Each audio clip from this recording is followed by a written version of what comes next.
Hey guys, Tony here. Hope you're doing well. It is Sunday, June 2nd. Hope your weekend is going well. The market looks really good for the weekend. It seems we've been having weekend pumps, which is very interesting. And let's take a look at the prices here. Bitcoin currently is sitting at $8,701. So definitely up from my last video when we talked on Friday, where we talked about, we hope the upward trend would continue into the weekend and we could at least maybe hit 8,800, possibly go to 9,000. It looks like we're probably going to maybe touch 8,800. Let's see what happens, but certainly there's green across the board. It's looking good here. Ethereum at $268, XRP just over 44 cents.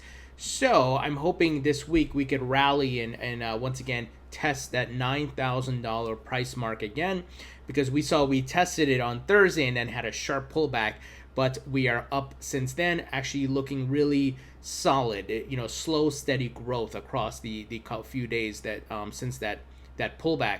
So looking good here, guys, and some food for thought, right? I always tell you guys to have perspective. Look at the charts, look back at the history of Bitcoin and other cryptos. And of course, this is not financial or investment advice.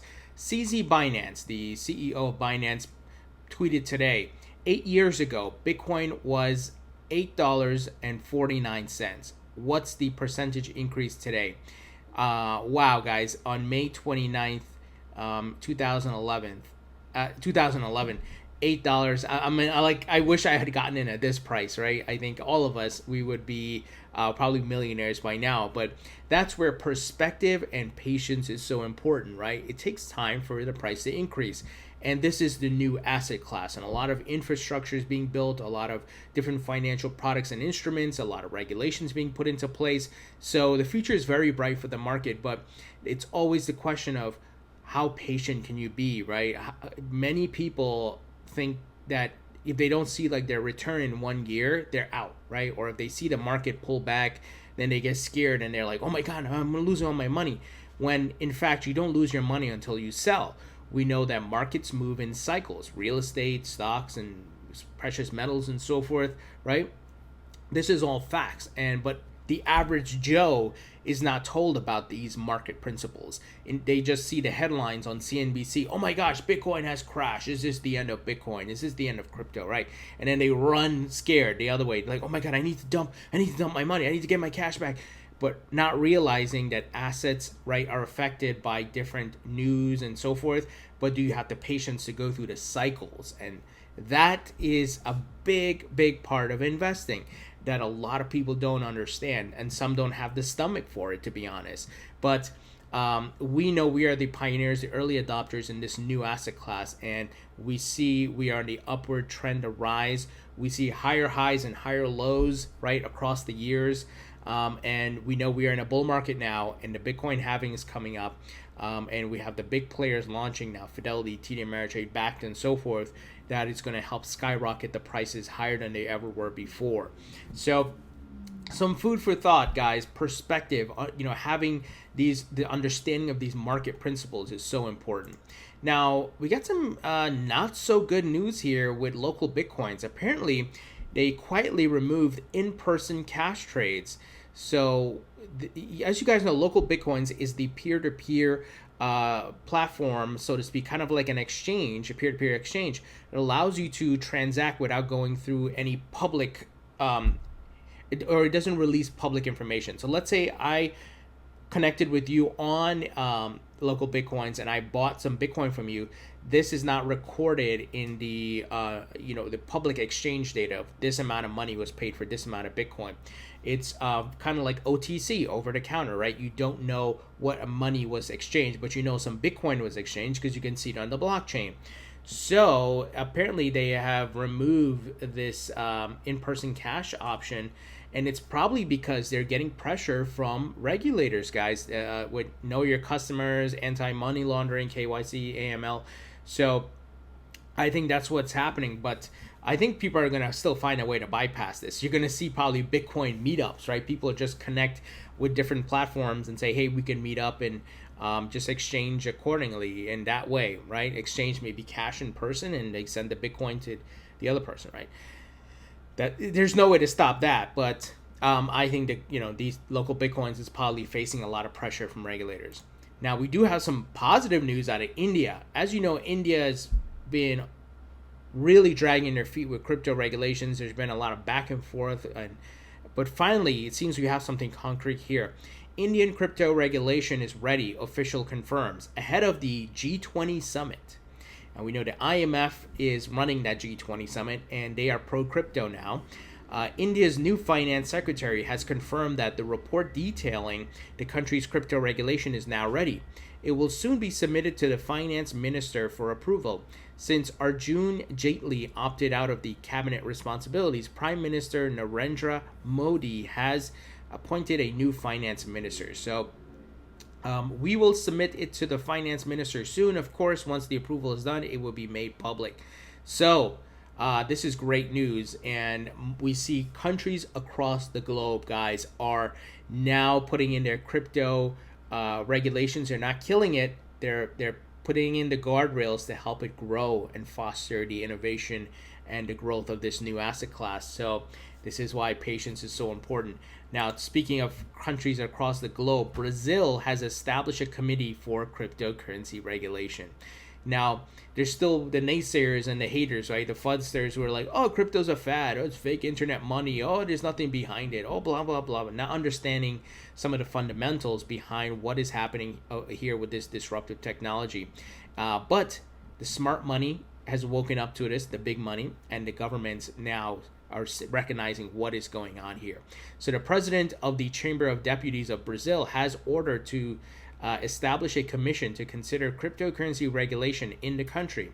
The Chamber of Deputies of Brazil is a federal legislative body and the lower house of the National Congress of Brazil, and consists of representatives of states elected every 4 years. The chamber discusses and approves proposals for economic and social areas such as education, health, transport, and housing.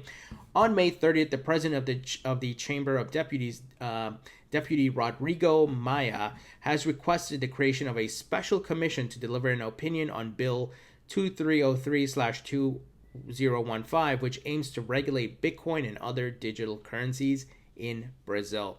And we know there are exchanges in Brazil, and we see exchanges popping up globally. So, guys, the infrastructure is being built. It's amazing to see this happen globally.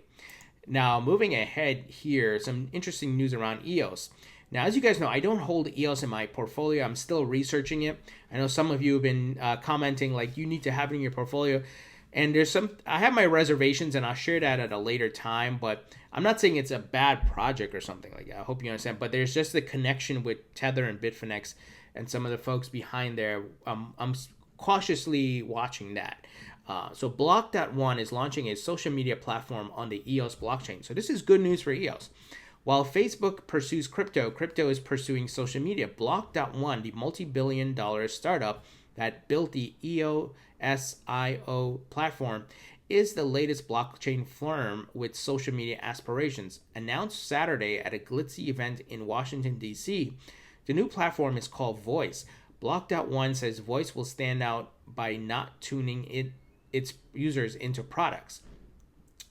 Here's what the CEO, Brendan Bloomer, said. Our content, our data, our attention, they are all incredibly valuable things. But right now, it's the platform, not the user, that reaps the reward. By design, they run by auctioning our information to advertisers, pocketing the profit, and flooding our feeds with hidden agendas dictated by the highest bidder. Voice changes that. So this is good. I actually like the mission, the goal of this, right? Where protecting the user information and not allowing user information to be monetized like Facebook does. So Voice will run on the EOS blockchain, which is also upgrading to a faster version 2.0 by using the public chain. Everything posted to EOS will be public. Meanwhile, the leading social network in the world, Facebook, announced earlier this year it would move in the opposite direction, with CEO Mark Zuckerberg outlining a privacy-focused vision for social networking. So, like I said, good for EOS, and I like the idea of Voice here, what they're trying to do. Now, on the note of EOS, Coinbase.com recently listed EOS, and they have added another crypto education reward, which includes EOS. So, the crypto curious can now get up to $10 in EOS tokens by watching videos on Coinbase Earn. So we've seen them do this for other stuff like Stellar and so forth. So I like that Coinbase is doing this, educating the public and rewarding them. It's incentivizing them. This is going to help spread the education and, of course, people getting into the market and investing. So kudos to them. Finally, XRPL Labs, which, as you guys know, is run by Xign, who is the founder of the XRP Tipbot and the XRP payment app. And we had heard about this, the mobile banking app, and the name of it is Xign. I know it's with an X, right? And they're still working on this, but we're seeing more details being put out there about it. The founder of XRPL Labs, the crypto startup funded by Ripple, as you know, they are a Spring-funded company. I've talked about this in my recent video. They're being funded by XRP. They're going to use XRP, obviously, and the founder has confirmed the development of a new mobile banking app that is designed by the company. This software is intended to do much more than allow users to send crypto from one wallet to the other. At an event organized by the BitTrue community in Amsterdam, Xign presented the company's flagship mobile app, Xign, I hope I'm pronouncing it right, described as a true mobile banking platform. Xign will allow users to spend euros, dollars, XRP, and other cryptos. All this without the help of a financial institution with a very simple and clear user interface. So this is awesome. And we responded to a tweet here by Mr. BXRP here saying we'll release it when it's ready we would rather spend a few more months and get it right. But definitely looking at a beta release later this year. So it's in the works, guys, and decentralized banking, and it's powered by XRP, obviously, right? So big things are ahead. A lot of things being built around XRP. Whether you hate or like XRP, you can't ignore the facts. What is happening here? And I'm not even going to go into the details. I talked about the Spring Initiative and all the companies that are integrating XRP in their marketplaces and ecosystems. You can check out that video on Friday. But guys, this is the news here, and let's hope once again Bitcoin can hit 8,800 today. That would be great. We're not far off. We're at 8,714 now, and next week we roll into 9,000, test and build new support levels, and then go work our way up to 10,000. And I believe when Bitcoin hits $10,000 again, FOMO is going to kick in big time. You know, your media, your CNBC, Fast Money, Fox Business, Bitcoin has hit $10,000, blah, blah, blah, blah, blah, right? But that stuff doesn't matter to me. I just want to see it continue to grow. But the reason why I say that is you as an investor, you need to understand the psychology and what's happening here and all the different moving parts. But the good thing is we're here. We went through the bear market. We bought at the low prices. We're holding, and I'm holding, for higher prices. I think I mentioned it on a video before. Bitcoin hits between 40 to 50,000. I'm going to cash out some of it. Between 80 to 100, I cash out some of it, and likewise higher, and some I will never cash out. We'll keep long term. So you got to have your cash out plan, right? You got to be ready. We are certainly in a bull market, and you never know. We can have a parabolic run up, and you guys, those of you who were around in 2017 saw what took place in a matter of weeks. It was pretty crazy. I couldn't believe it. And I made some money in that bull run. Not as much as I would like. I wish I had bought more, but I did buy a lot more in the bear market. Not financial advice, of course, but that's just what I did. But future's bright, guys. Government's on board. Big money getting in. New asset class. And patience is the key. So, guys, what do you think? Leave your thoughts and comments below. Thumbs up if you like this video. Please subscribe if you haven't already. Don't forget to follow me on Facebook and Twitter. Links in the description.